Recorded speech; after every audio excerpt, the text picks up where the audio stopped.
بسم اللہ الرحمن الرحیم۔ صرف 5 منٹ کا مدرسہ قرآن و حدیث کی روشنی میں 14 ربیع الثانی۔ نمبر 1 اسلامی تاریخ۔ بنو ہاشم کا بائیکاٹ اور 3 سال کی قید۔ کفار مکہ کے ظلم و ستم اور روک تھام کے باوجود اسلام تیزی سے بڑھتا رہا۔ یہ دیکھ کر کفار مکہ نے تدبیر سوچی کہ محمد صلی اللہ علیہ وسلم اور ان کے خاندان کا بائیکاٹ کیا جائے۔ لہذا سب نے آپس میں مشورہ کر کے ایک عہد نامہ لکھا اور اسے خانہ کعبہ پر لٹکا دیا۔ اس عہد نامہ کے مطابق کوئی بھی محمد صلی اللہ علیہ وسلم اور ان کے خاندان والوں سے میل جول، لین دین اور شادی بیاہ نہیں کر سکتا تھا۔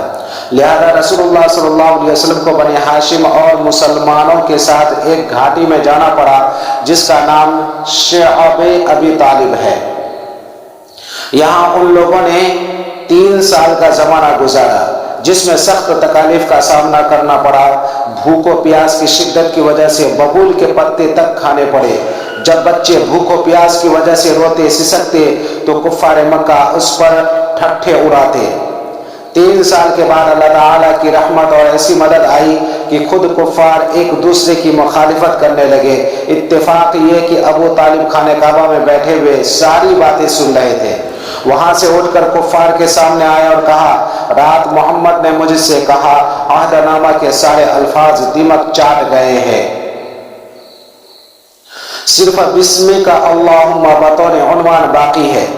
جب عہد نامہ دیکھا گیا تو حرف بحرف آپ صلی اللہ علیہ وسلم کی بات سچ نکلی اور کفار کی گردنیں شرم کے مارے جھک گئی۔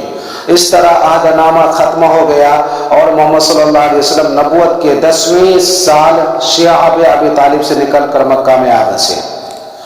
نمبر 2 حضور صلی اللہ علیہ وسلم کا معجزہ، قباء کے کنویں میں پانی کا بھر جانا۔ حضرت انس رضی اللہ تعالیٰ عنہ ایک مرتبہ قباء تشریف لے گئے۔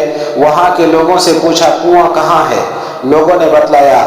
وہاں پہنچ کر دیکھا تو فرمایا، ہاں یہ وہی کنواں ہے جس میں سے لوگ اپنی ضرورت کے لیے پانی لے جایا کرتے تھے تو پانی بہت کم ہو جاتا تھا۔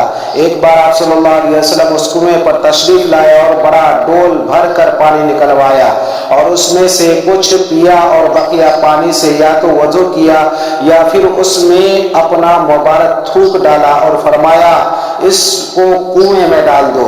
حضرت انس رضی اللہ تعالیٰ عنہ فرماتے ہیں کہ اس دن سے پانی کبھی کم نہیں ہوا۔ بہقی فی دلائل النبوہ۔ نمبر 3 ایک فرد کے بارے میں قضا نمازوں کی ادائیگی۔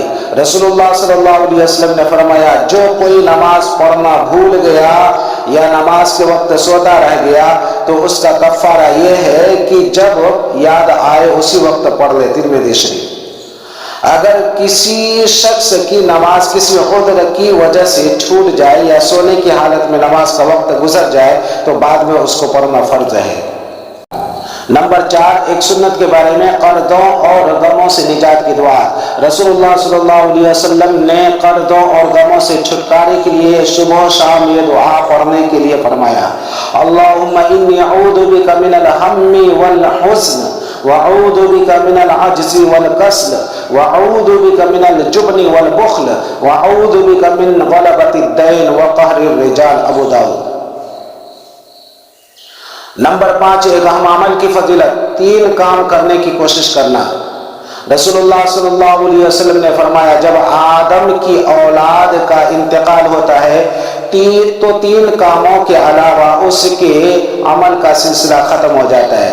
نمبر 1 صدقہ جاریہ، نمبر 2 وہ علم جس سے لوگ فائدہ اٹھائیں، نمبر 3 ایسی نیک اولاد جو اس کے لیے دعا کرتی رہے۔ مسلم شریف۔ نمبر 6 ایک گناہ کے بارے میں، جھوٹے خداؤں کی بے بسی۔ قرآن میں اللہ تعالیٰ فرماتا ہے، جس کو تم اللہ کے سوا پکارتے ہو وہ کھجور کی گٹھلی کے ایک چھلکے کا بھی اختیار نہیں رکھتے۔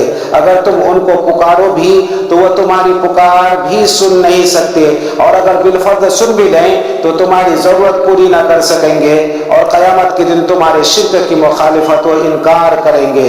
سورہ فاتر۔ نمبر 7 دنیا کے بارے میں، دنیا کی چیزوں میں غور و فکر کرنا۔ قرآن میں اللہ تعالیٰ فرماتا ہے، اسی بارش کے پانی کے ذریعے اللہ تعالیٰ تمہارے لیے کھیتی، زیتون، کھجور، انگور اور ہر قسم کے پھل اگاتا ہے۔ یقیناً ان چیزوں میں غور و فکر کرنے والوں کے لیے بڑی نشانیاں ہیں۔ سورہ نحل۔ نمبر 8 آخرت کے بارے میں،